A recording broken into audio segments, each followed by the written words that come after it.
Hi there. Today, we're exploring how to connect Shopify to Amazon MCF. If you're a new user, start by visiting webbeeglobal.com and signing in. From there, choose the Shopify Amazon integration option, which redirects you to the Shopify App Store. You can install the app from there or search for it directly on the Shopify App Store. Now log in to your Shopify account.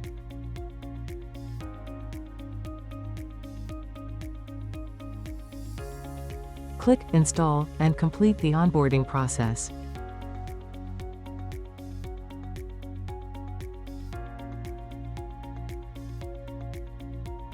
Select your Amazon Marketplace and enter your Amazon credentials.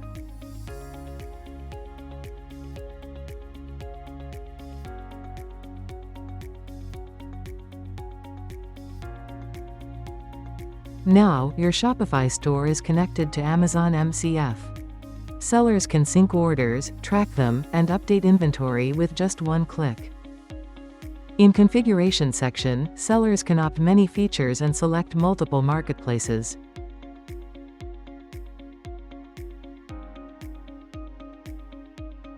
Sellers can also link products, check orders, and connect to support anytime. Thanks for watching.